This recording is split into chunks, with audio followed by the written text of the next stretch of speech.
여러분 지난주도 한 주간 잘 지내셨습니까? 지난주에 아시다시피 제가 기도원에 다녀왔는데요. 기도원에서 기도하고 하나님께서 저의 삶을 인도하심을 또 돌아보면서 기도할 때 제가 얼마나 행복한 사람인가를 다시 한번 깊이 돌아보게 됐습니다. 내가 정말 행복한 사람이구나. 모든 것이 다 하나님의 은혜입니다. 이 자리에 있는 것도 은혜이고 여러분을 만난 것도 은혜이고 앞으로 펼쳐주실 그 은혜에 하나님께서 주장하실 모든 일들도 기대가 되고 더욱 소망이 되는 그런 기다림, 이런 설레임들이 제 안에 있습니다. 지금까지 인도하셨던 우리 하나님께서 앞으로도 선한 길로 인도하여 주실 것을 믿습니다.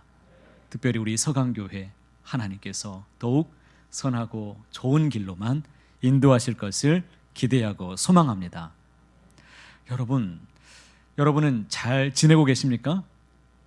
여러분들이 행복하다고 생각하고 계십니까? 네. 우리나라 헌법 제10조에 보면 모든 국민은 행복을 추구할 권리를 가진다라는 조항이 있습니다. 모두가 다 행복을 누릴 권리가 있어요. 부부 사이에도 이 행복 추구권이 있습니다. 같이 살아가는데도 행복을 느끼지 못하고 어느 한 사람 때문에 내가 행복을 박탈당한 것 같다 그러면 여러분 이것도 이혼 사유가 됩니다. 우리 모두는 행복을 위해서 이 세상에 태어난 존재들입니다. 우리가 이 인류가 탄생이 되고 존재하는 이 순간부터 많은 사람들이 이 행복이 무엇인지를 찾고 있습니다. 그러나 그 누구도 100% 그것이 무엇이라고 답을 할 수 있는 사람은 아마 이 세상에는 없을 것입니다. 세계 최고의 수재자들만 모여있는 이 하버드 대학에서 가장 인기 있는 수업 중에 하나가 뭐냐면 탈벤 교수가 가르치는 이 행복론이라고 합니다. 세계 최고의 부러워하는 이 수재들도 그들도 행복이 무엇인지 어떻게 하면 내가 행복한 삶을 살 수 있는지를 그들도 찾고 있다는 거예요. 어느 학교 수업에서 아이들에게 선생님이 숙제를 내줬습니다. 행복의 조건이 무엇인지를 숙제를 내줬어요. 그 중에 어떤 아이가 어떻게 숙제를 답할 것인가 고민하다가 길에 만나는 사람들에게 한번 물어보자 해서 먼저 자기에게 걸어오는 거린이 있었습니다. 그 거린에게 물어보았습니다. 그랬더니 뭐니 해도 돈이 최고라고 말해줬어요. 행복하려면 돈이 있어야 된다. 나를 보라고 돈이 있어야 된다. 돈 많이 벌어라. 그렇게 가르쳐주고 갔습니다. 돈이 있어야 되는구나. 그렇게 생각하고 있는데 지팡이 짚고 걸어가는 어느 할머니가 있었습니다. 그 할머니에게도 물어보니까 할머니가 말하기를 아니야, 돈이 전부가 아니야. 건강해야 돼. 사람은 건강해야 행복하게 살 수 있어. 건강이 제일이야. 건강이 제일이라고 가르쳐 주었습니다. 그렇구나. 건강하면 제일이구나 생각했습니다.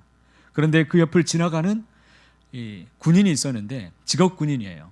이제 부대에 복귀하는 이 직업 군인을 만났습니다. 물어보았더니 아니야. 가정이 최고야. 가정이 있어야 돼. 사람은 자기가 돌아갈 가정이 있다면 어떤 어려움도 나는 다 이길 것만 같아. 가정이 있어야 된다라고 가르쳐 주었습니다. 이 아이가 집에 돌아와서 이제 숙제를 답을 하려고 보니까 생각을 정리했습니다. 그렇구나. 행복의 조건은 사람들이 자기에게 없는 이것이 사람들에게서 행복의 조건이구나 라고 결론을 내렸습니다. 사람들은 자기에게 없는 이것을 행복의 조건으로 생각하더라는 것입니다. 여러분은 행복의 조건이 무엇이라고 생각하십니까? 그래서 여러분은 지금 행복하게 살고 계십니까? 못 배웠으면 배우고 싶고, 가지지 못했으면 더 가지고 싶고, 건강치 못하면 건강이 부럽고, 그러면 이 모든 것을 다 가지면 여러분 과연 진짜 행복한 사람이 될 수 있을까요? 그렇지 않습니다. 사람들은 이것을 다 가져도 또 다른 무엇인가를 만족하지 못하고 또 추구하게 됩니다. 자꾸 무엇이 더 부럽습니다. 우리 인생은 이와 같이 만족을 못하는 이러한 본성이 우리 안에, 저와 여러분 안에 있습니다. 오늘 이 말씀에는, 우리가 읽은 이 말씀은 우리가 찾는 행복이 무엇인가를 자세하게 우리에게 가르쳐주고 있습니다. 복 있는 사람은 과연 어떤 사람인가? 시편 전체에, 그것도 이 시편 1편이 시편의 시작임과 동시에 서론의 성격을 갖고 있습니다. 시편 전체의 이 시편 1편이 우리가 바라보는, 무엇을 바라보아야 될지를 보여주는 시각을, 이것을 바로 잡아주고 있다라고 보시면 될 것입니다. 우리가 무엇을 추구해야 될 것인가를 시편 1편에서 서론적으로 설명해주고 있다라는 것입니다. 시편은 우리가 잘 알다시피 이스라엘 백성들의 삶의 환경 속에서 그들이 경험하고 체험한 것들을 자세하게 그들이 읊고 있는 내용들이 많이 담겨 있습니다. 때로는 그들의 기도가 거기에 담겨 있기도 합니다. 그들의 삶의 애환과 또 즐거워하며 찬송 부르는 찬송이 이 시편에 자세하게 녹아져 있습니다. 그러면 이 시편이 언제 완성되었는가? 모세의 시편도 있습니다. 그러니까 모세 때부터 시편이 계속 쓰여지면서 이스라엘 백성들이 바벨론에 멸망당하고 그 나라의 포로 생활하면서 또 포로기를 마치고 돌아오기까지, 돌아와서 이 백성들이 이 시편을 총집대성에서 완성하게 되었습니다. 이 시편을 가장 많이 쓴 사람이 누구일까요? 다윗이죠. 다윗의 시를 일부러 모은 건 아니고 모으다 보니까 다윗의 시가 73편이나 됩니다. 무려 이 48%를 차지하는데, 다윗의 운명이 어떻게 끝났는지, 그리고 솔로몬의 운명이 어떻게 결말을 맺었는지를 이미 이 백성들이 다 알고 있는 상태입니다. 다윗 왕국이 어떻게 처참하게 무너졌는지를 잘 알고 있는 상태에서 이 백성들이 이 시편을 완성했다라는 것입니다. 이런 상황에서 시편은 복 있는 사람이라고 시작하고, 무릇 의인들의 길은 여호와께서 인정하시나 악인들의 길은 망하리로다라고 이 시편은 결말을 맺고 있습니다. 그러니까 말씀을 읽는 모든 사람들에게 너희가 지금 복 있는 사람의 길을 걷고 있느냐, 아니면 악인의 길을 걷고 있느냐라고 지금 우리에게 묻고 있는 말씀이 오늘 시편의 1편에 있는 말씀입니다. 이 시편의 1차 독자였던 이 바벨론 포로에서 돌아왔던 이 백성들이 하나님의 말씀대로, 그래 1편대로 우리가 살아보자 라고 힘쓰는 사람들이 분명 있었을 것입니다. 그런데 그들의 형편은 너무나 비참하기 짝이 없었습니다. 바벨론에서 포로로 돌아왔지만 여러분, 그들의 삶의 환경을 돌아보면 아무 시설도 기반이 아무것도 없는 그 맨 땅에서 모든 것을 새롭게 시작해야만 했던 그들이 과연 형통했으면 얼마만큼 형통할 수 있었겠습니까? 그들이 잘 되면 얼만큼 잘 될 수가 있겠습니까? 그들의 자녀를 어떻게 양육해야 과연 복 있는 인생이 될 수 있었겠습니까? 반면에 그들의 입장에서 바라보면 악인들은 승승장구하는 것 같고 그들의 삶의 자리는 형통한 것처럼 날마다 눈에 보여지는 일들이 참 많이 있었을 것입니다. 자기 나라를 무너뜨렸던, 멸망시켰던 이 바벨론을 바라보면 오히려 그들이 이 시냇가에 심겨진 나무와 같이 항상 그들이 이처럼 형통한 것처럼 보여지는 일들이 참 많이 있었다라는 것입니다. 그런데 왜 이 시편은 그 시작부터 당시의 이스라엘 민족들이 공감하지 못할 이 내용으로 과연 시작을 하고 있느냐라는 말입니다. 그것은 이스라엘 백성들은 이 역사 속에서 복 있는 사람과 악인들의 결말을 그들은 이미 다 보았습니다.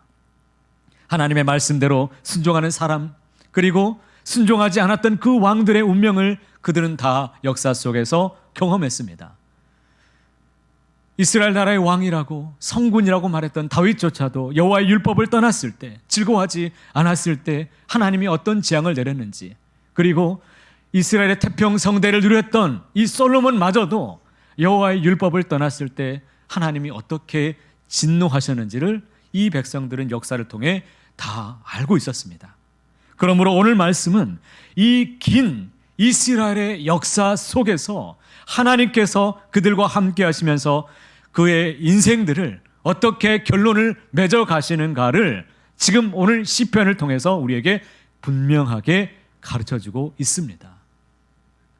어떤 사람들은 분명히 포로 생활에서 돌아와서 이제 그 땅에서 새롭게 시작하기 위해서 이제는 정말 하나님의 말씀대로, 이제는 내가 정말 말씀대로 살아야겠다라고 깨달으면서 말씀대로 묵상하며 살기를 시작했을 것입니다.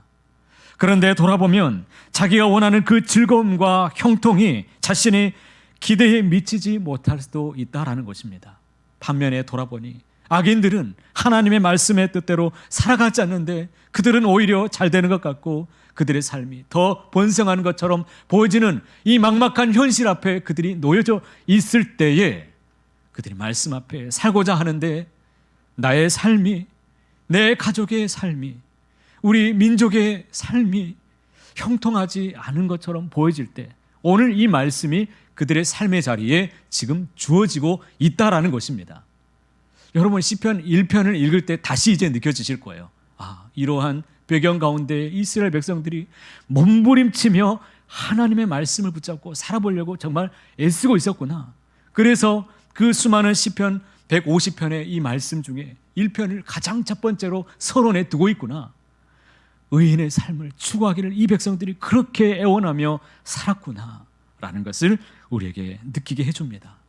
그렇다면 여러분, 오늘 말씀 속에서 하나님이 우리에게 원하시는 진정한 형통한 삶, 복된 삶은 과연 무엇이겠습니까? 그것을 1절에서 우리에게 분명하게 말씀해 주십니다. 함께 소리내서 읽어보실까요? 복 있는 사람은 악인들의 꾀를 따르지 아니하며 죄인들의 길에 서지 아니하며 오만한 자들의 자리에 앉지 아니하고. 먼저는 소극적인 측면에서 지금 복 있는 자의 길을 분명하게 우리에게 가르쳐주고 있습니다. 그것은 그 길을 가지 말라는 거예요. 절대 그 길로 가서는 망하는 길이라고 가르쳐주고 있습니다. 복 있는 사람은 첫째는 악인들의 꾀를 따르지 않는다라고 했는데 여기서 악인이 무엇일까요? 성경은 딱 두 종류의 사람으로만 얘기합니다. 의인과 악인이 있다는 거예요. 의인은 하나님의 말씀에 순종하고 그 말씀을 읊조리며 늘 순종하며 살아가는 사람이 의인입니다. 반대로 악인이 어떤 사람들입니까? 하나님을 부인하고 하나님의 말씀대로 순종하지 아니하는 사람, 그 사람을 악인이라고 칭하고 있습니다. 악인들의 꾀를 따르지 않는다라는 것은 악인들의 생각을 동조하지 않는다, 그들의 생각과 섞여서 그들의 뜻대로 살아가지 않는 인생이 바로 복 있는 인생이다라고 첫 번째 가르쳐 주시지요. 두 번째는요, 죄인들의 길에 서지 않는 사람이 복 있는 인생이다라고 가르쳐 줍니다. 죄인들의 길, 그러니까 이 세상에는 죄인들이 얼마나 많습니까? 하나님의 복된 길을 부정하고 자기 마음대로 자기 인생의 주인인 것처럼 살아가는 사람들과 우리가 섞여 살아가지만, 그러나 그들의 길로 우리가 따르지 않는다는 것, 동조하지 않는다는 것, 믿음의 정체성을 가지고서 나는 그리스도인으로 살아내는 것, 닮지 않는 것, 그들과 말하며 그들과의 습관처럼 살아갈지라도 그들의 말에 동조하지 않고 섞여 살아가지 않는 인생이 복 있는 인생이다라고 말합니다. 세 번째는요, 오만한 자의 자리에 앉지 않는 자가 여러분 복 있는 인생이다라고 말합니다. 오만한 자의 자리는 어떤 자리입니까? 죄를 범해도 그것을 회개할 줄 모르고 완악한 마음, 그것이 바로 이제 눌러 앉아버린, 이제는 영영 돌아올 수 없는 길로 가버린 그 인생길, 멸망의 길, 그것을 바로 오만한 자의 자리라고 말합니다. 자세히 보니까 이 지금 단계별로 지금 말하고 있어요. 처음에는 꾀라고 말했습니다. 악인의 꾀에 따르지 말아라. 생각에서부터 시작합니다. 여러분, 생각이 중요해요. 내 생각이 무엇을 담느냐가 너무너무 중요합니다. 우리의 생각이 말이 됩니다. 그 사람의 생각이 말이 되고 말이 행동이 되고 그 행동이 습관이 되고 그 습관이 인격이 되고 그 인격이 결국은 그 사람의 운명을 결정하더라라는 것이에요. 그러니 여러분, 우리의 생각 속에 무엇을 담아야겠습니까? 오늘 이 시간 무엇을 담기를 여러분 결정하시겠습니까? 오늘 하나님의 말씀은 더욱 적극적으로 우리에게 그것을 담으라고 우리에게 말하고 있습니다. 2절에 보니까 이렇게 말씀하시죠. 오직 여호와의 율법을 뭐하여? 즐거워하여 그의 율법을 주야로 뭐하다? 묵상하는도다. 오직 여호와의 율법을 즐거워하는 자, 그리고 그 율법을 주야로 묵상하는 그 사람이 진정 복 있는 인생이다, 형통한 사람이다, 행복한 그 사람이다 라고 지금 분명하게 성경이 1편에서 서론에서부터 가르쳐주고 있습니다. 너는 이렇게 살아야 된다라는 거예요. 여러분, 복 있는 사람은 오직 여호와의 율법을 즐거워하는 사람들입니다. 그 율법이 좋은 사람들이에요. 여기서 즐거워한다라는 이 단어는 그냥 마냥 좋은 것이 아니라 이 단어의 뜻을 보게 되니까 영어 성경에는 delight라는 단어를 쓰고 있습니다. 이것은 너무 좋다는 거예요.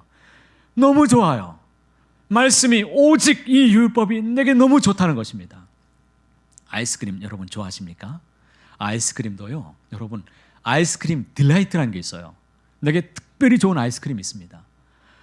특별히 맛있는 아이스크림이 있어요. 이게 뭐냐면 컵에다가 큰 컵에 뭐 체리 맛, 뭐 우유 맛도 있고 뭐 사과 맛, 바나나 맛, 요즘 좋아하는 무슨 다양한 맛들이 있는데 이것을 컵에다가 듬뿍 담아서 그렇게 판매하는 것도 있는데 이것을 아이들에게 주면 고성을 지르고 너무 좋아서 기뻐 뜁니다. 안 그렇습니까? 이처럼 즐거워한다는 거예요. 이처럼 너무 좋다는 겁니다. 이 말씀을 묵상하다가 너무 그럼 진짜 아이스크림이 너무 먹고 싶어가지고 이것을 좀 주문했어요. 딜라이트. 이 아이스크림을 요즘에는 어른들도 이 달달한 게 당길 때가 있어요. 아이스크림 좋아하는 사람들 특히 많을 텐데요. 요즘에는 저칼로리로 만들어서 달달한 게 당길 때 먹어도 죄책감 없이 먹을 수 있도록 이렇게 만들었습니다. 이게 딜라이트예요. 이것을 먹으면, 그런데 이걸 먹다 보니까 너무 맛있는데 우리 성도님들도 생각났습니다. 그래, 묵상을 잘하는 우리 성도님들에게 나중에 이 아이스크림을 좀 이런 걸 맛보게 하면 어떨까라는 생각이 좀 다가왔는데 좀 더 깊이 기도해 보겠습니다. 더 깊이 기도해 볼게요. 하나님이 응답을 주실 때까지 더 기도하고 여러분들이 묵상을 많이 하고 기쁨이 되면 여러분 그 아이스크림 사서 드릴게요. 네? 쿠폰을 드리겠습니다. 카카오톡 채널에다가 다 여러분들 다 이제 볼 텐데 누가 어떻게 하는지도 다 볼 거예요. 이제 그렇게 하면서 자 보겠습니다. 이와 같이 복 있는 사람은 세상에 그 무엇보다도 오직이라고 그랬습니다. 여호와의 율법을 즐거워하고 뿐만 아니라 그 사람은 이 율법을 매일 어떻게 주야로 묵상한다는 겁니다. 묵상한다는데 이 단어를 이 히브리어로 보니까 하가다라고 하고 있는데 이 하가다의 뜻은 읊조리다라는 뜻입니다. 한번 따라해 보시겠습니다. 하가다, 하가다. 히브리어 원어로 읽으면 핫가다라고 읽습니다. 우리말로 훅 간다 뭐 이런 말이 있는데 좀 비슷한 원어이지만 훅 간다가 아니라 훅 펼쳐지게 될 겁니다. 여러분들이 이 말씀을 읊조리고 이 말씀을 내 인생 가운데 모시면 여러분들의 인생이 훅 펼쳐지는 읊조리는 놀라운 은혜의 역사가 있을 것입니다. 여러분 읊조린다고 하는 것은 이 의미는 그냥 속으로 음미하는 이런 차원이 아니라 작은 소리로 낮은 목소리로 계속 읊조리면서 이 말씀을 읽는 것을 읊조린다고 말하고 있습니다. 그래서 여러분 한번 읊조려 보시기 바랍니다. 그러면 자연스럽게 이 말씀이 길이 나고 내 안에 뇌에 새겨져서 생각을 바꾸고 말을 바꾸고 행동을 바꾸고 습관을 바꾸고 내 인격을 바꾸고 내 운명을 바꾸게 될 줄로 믿습니다. 여러분 시편 77편 12절 말씀을 우리가 함께 읽어보도록 하겠습니다. 네. 주의 모든 일을 작은 소리로 읊조리며 주의 행사를 낮은 소리로 되뇌이리이다. 아멘. 이것이 바로 묵상하는 방법이에요. 말씀 조금만 좀만 더 띄워보세요. 주의 모든 일을 어떻게 해요? 작은 소리로 읊조리고 있습니다. 모든 행사를 낮은 소리로 계속 읊조리는데 되뇌이고 있습니다. 이것이 바로 묵상하는 방법이에요. 이것이 암송하는 방법입니다. 이 말씀을 계속 낮은 소리로 계속 읊조리고 뇌에 새기면 외우라고 하지 않아도 자연스럽게 뇌에서 구조가 바뀌게 됩니다. 말씀을 받아들이고 말씀이 내 안에 소화가 되고 이렇게 완전히 한 몸이 되는 것입니다. 이 유대인들은요, 이 말씀을 읊조리는 것을 어렸을 때부터 아이들에게 가르칩니다. 미간에도 말씀을 붙이게 하고 이것을 목에도 손목에도 걸게 하고 조각 몸으로 가지고 다니면서 띠에 새겨서 이 말씀을 계속 읊조리라고 가르칩니다. 암송하지 말고 읊조리라고 가르치면 이 계속 하루 종일 1000번이고 2000번이고 읊조리다 보면 말씀이 길이 되어서 이것이 새겨집니다. 완전히 한 몸이 됩니다. 암송이 되어진다는 거예요. 그 사람의 운명을 바꾸는데 여러분, 이 유대인들이 얼마나 복을 많이 받았는지 모릅니다. 전 세계의 인구 중에 0.2%밖에 안 되는 이 작은 인구수가 전 세계의 경제권을 다 이 사람들이 쥐락펴락하고 있습니다. 이 유대인 파워가 얼마나 센지, 유대인 머니, 이 사람들이 달러를 그냥 감춰버리면, 걷어들이면 미국의 경제가 완전히 마비가 될 정도로 이 사람들의 주류의 경제권은 어마어마한 파워를 갖고 있습니다. 우리나라의 주식시장요, 유대인들이 가지고 있는 이 양이 어마어마합니다. 이 사람들이, 외국인들이 가져가 버리면 우리나라 경제가 휘청거리는 거예요. 전 세계 경제가 지금 그렇습니다. 이와 같이 말씀을 묵상하고 읊조리는 그 백성들에게 하나님이 복을 주고 계시더라라는 것입니다. 여러분, 시편 77편 12절을 우리가 읽었는데요, 이 말씀을 제가 좀 더 깊이 좀 전하기 위해서 묵상하다가 깜짝 놀랐습니다. 시인의 상황은 지금 너무 안타까운 상황이에요. 지금 이 시인은 지금 너무 괴로워서 잠을 못 자고 있습니다. 괴로워서 잠을 못 자고 지금 고통 중에 밤을 지새우며 하나님께, 세번역 성경으로 보면 좀 더 이해가 되기 쉬운데, 주께서 나를 영원히 버리시는 것입니까? 다시는 내게 은혜 베푸시지 않으시려는 것입니까? 이제 약속을 끊으신 것입니까? 라고 울부짖으면서 하나님께 애원하며 기도하고 있습니다. 애원하는데, 그런데 이 억울한 사정, 어떤 사정인지 모르겠지만 그의 안타까운 사정을 그가 묵상하는 것이 아니라 무엇을 묵상하냐면 하나님의 말씀, 여호와의 율법을 그가 읊조리며 묵상하고 있다는 거예요. 이 말씀을 계속 하나님이 행하신 그 일들을 묵상하고 읊조리며 하나님 앞에 나가고 있습니다. 그런데 놀라운 반전이 있습니다. 14절과 15절에 조금 내려가 보니까 주는 기이한 일을 행하신 하나님이시라, 민족들 중에 주의 능력을 알리시고 주의 팔로 주의 백성 곧 야곱과 요셉의 자손을 속량하셨나이다. 누가요? 우리 주님께서, 우리 전능하신 하나님이 놀라운 기이한 일들을 행하신 하나님, 민족들 중에 주의 능력을 행하시고 나에게 보여주신 그 하나님이 내 안에 계시고 그분이 내게 구속자가 되시고 속량하시는 놀라우신 능력의 하나님으로 그 말씀이 다가오면서 말씀이 자기 인생을 완전히 새롭게 하고 바꿔버렸습니다. 새로운 인생 되게 만들어버렸어요. 말이 변하니까 이 사람의 운명이 바뀌어버렸습니다. 얼마나 행복한 사람입니까? 말씀을 읊조리다가 이 사람이 변화돼 버렸습니다. 완전하게 반전이 일어났습니다. 이런 사람들의 삶과 머릿속에는 온통 하나님의 말씀으로 가득 차 있습니다. 그 말씀을 씹고 또 씹어서 내게는 피가 되고 살이 되고 이것이 뼈가 되고 호흡이 되고 내 모든 것이 되어서 그 말씀이 그 사람의 인격을 모두를 다 차지하게 되었더라라는 것입니다. 여러분, 말씀이 얼마나 놀라운 능력이 있는지 모릅니다. 히브리서 4장 12절 말씀을 우리가 함께 읽어보실까요? 하나님의 말씀은 살아있고 활력이 있어 좌우의 날선 어떤 검보다도 예리하여 혼과 영과 및 관절과 골수를 찔러 쪼개기까지 하며 또 마음의 생각과 뜻을 판단하나니, 하나님의 말씀은 살아있습니다. 그 말씀이 여전히 내 안에 역사하면서 내 혼과 영과 및 관절과 골수를 찔러 쪼개며 치료하며 내 말씀 속에서 우리를 다시 소생케 하는 놀라운 은혜가 바로 하나님의 능력의 말씀이십니다. 건강한 손은 여러분, 이 대새김질로 구분한다고 합니다. 그러니까 건강한 손은요, 하루에 몇 번을 대새김질 하냐면, 위가 4개가 있는데 낮에 뜯었던 풀을 하루 종일 씹었다가 밤에 되면 또 그것을 개워내서 낮에 씹었던 그 풀을 또 씹습니다.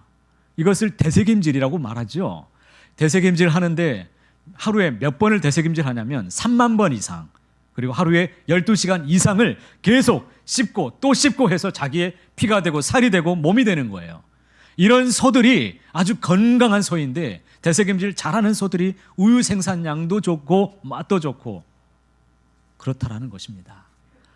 여러분, 오랫동안 제가 교제하는 어느 목사님이 있어요. 학부 때부터 같이 목회를 같이 함께 동역하면서 오던 이런 기도하는 목사님이 있는데, 이 목사님이 처음 목회지에 나갔던 현장은 녹록지 않았습니다. 그 사모님이 얼마나 마음이 아팠던지 성도님들이 서로 멱살잡이하고 싸우는 것도 보고, 말이 인생의 전부인데 서로 욕을 하고 갈라지기 일보 직전인 그런 상황에 하나님이 그곳에 보내셨는데, 기가 막혀서 왜 하나님 이곳에 보내셨냐고 사모님이 밤새 그냥 울기만 합니다. 계속 눈물만 나더래요. 아무리 목사님이 말씀을 준비해서 전하고 예배하고 전해보아도 이 인생이 얼마나 강박한지 사람이 잘 안 바뀝니다. 잘 안 바뀌어요. 변하지가 않아요. 왜 그렇게 말씀을 듣고 우리가 평생도록 이렇게 예배하는데 왜 안 바뀌는 겁니까? 무엇이 문제입니까? 하나님 말씀이 문제입니까? 그래서 신학교에서 배운 대로 하가다, 이 말씀을 읊조리는 사역을 시작해 보았습니다. 이 사람들을 내가 내 능력으로, 우리 사람의 능력으로 바꿀 수 없으니 하나님의 말씀을 받았을 때 주일에 받은 그 오늘의 말씀으로 한 주간 살게 해보자. 그래서 한 절, 두 절 이것을 그냥 읊조리기만 하시라고 그랬더니 성도님들이 암송해 옵니다. 읊조리면서 삶이 변화되어서 말이 바뀌어서 와요. 운명이 바뀌어서 교회에서 멱살잡이하던 그 사람들이 바뀌어가지고 예수님의 이야기로 가득한 교회가 되고야 말았습니다. 제가 이분을 3월 달에 혼신 예배 때 한번 모시려고 해요. 한번 간증도 한번 들어보셔요. 여러분, 말씀이 얼마나 위대한지를 한번 경험해 보시기 바랍니다. 어떤 권사님이 평생 동안 이 류마티스 관절염에 시달리는 이 권사님이 있었는데 30여 년간 얼마나 힘들었겠습니까? 이분이 하루에 1000번을 읊조리기 시작했습니다. 하루에 1000번을 읊조리려면 여러분 하루에 2-3시간이 필요해요. 이것을 일주일간 7000번 이상, 10,000번까지, 10,000번 이상도 계속 말씀을 읊조리다가 말씀이 암송이 되는 거죠. 그렇게 시작했는데 어느 날 아프지가 않아요. 통증이 사라졌어요. 그래서 병원에 갔더니 완치 판정을 받았습니다. 의사도 깜짝 놀래요. 주는 약은 병을 치료하는 근본 약이 아니에요. 그냥 고통을, 통증만 덜하게 주는 약밖에 없었는데 치료가 됐다는 거예요. 말씀이 들어오니까 말씀이 내 안에서 역사하고 삶을 바꿔버리더라는 거예요. 어떤 사람은 암 판정을 받았어요. 이 사람도 늘 암송하고 읊조리는 그 사람인데 이제 항암 치료 받으려고 갔더니 암이 없더래요. 암이 사라져버렸어요. 하나님께서 악한 암덩어리들을 다 녹여버린 거예요. 말씀으로, 살아있는 하나님의 말씀이 치료해버리더라는 것입니다. 또 어떤 사람은요, 이 암송이라고 하면 암자도 듣기 싫어해요. 암 다 싫어. 그런데 이 사람이 한번 말씀을 읊조리다 보니까 말씀의 길이, 뇌 구조가 바뀝니다. 말씀이 나를 지배하니까, 인격이 되니까 이분이 요한복음을 통째로 다 외워버렸어요. 외우려고 한 게 아니에요. 그냥 말씀을 하루 종일 읊조리고 슬픈 일, 기쁜 일, 나를 힘들게 하는 사람 만나도 읊조리면 되는 거예요. 버스에서 출근할 때 읊조리고 돌아와서도 읊조리는 것만 내게 생명이라고 붙잡았습니다. 새신자가 그렇게 읊조리더래요. 그래서 요한복음을 다 외워버렸어요. 새신자가. 어떤 사람은 우울증에 평생을 시달리던 어느 성도님이, 밤 못 이루는 그 성도님이 우울증이 다 사라져 버렸어요.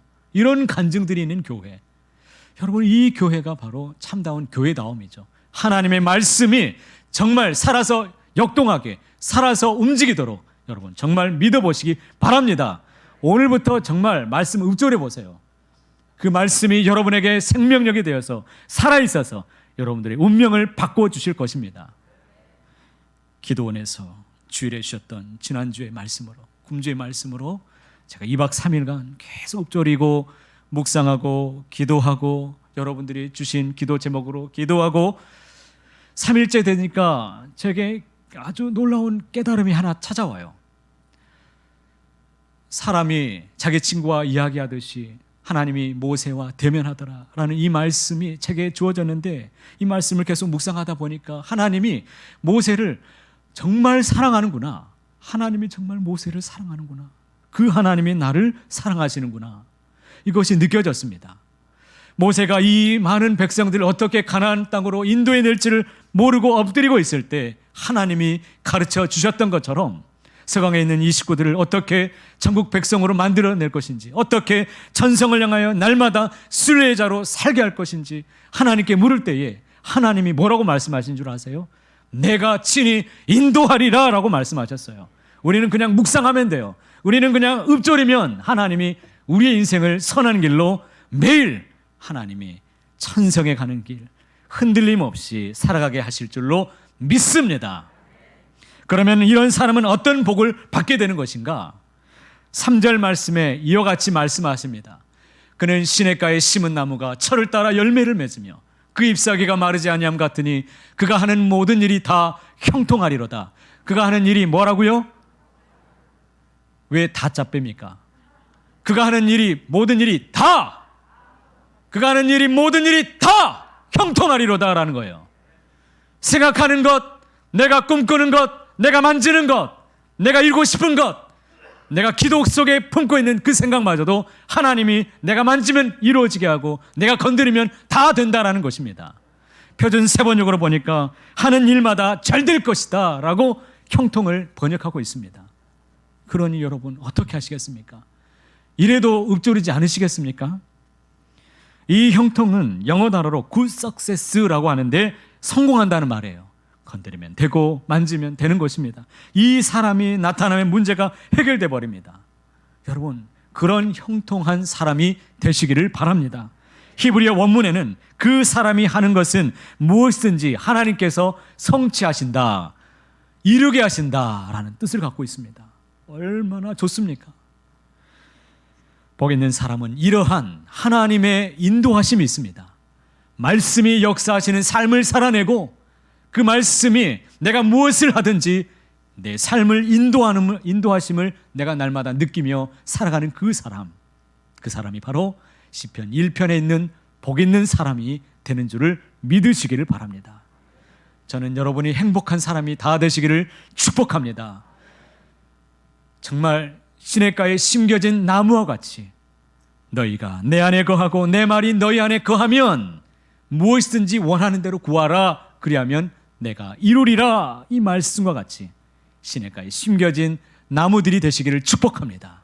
그래서 철을 따라 열매를 맺고 항상 어떤 시절이 와도 잎사귀가 마르지 않는 청청함이 형통한 삶이 매일매일 경험되어지고 삶이 펼쳐지는, 천국이 항상 우리의 가정에 임하는, 우리의 교회에 임하는, 매일의 삶 속에 관계 속에 임하는 삶이 되시기를 높으신 주님의 이름으로 간절히 축원합니다.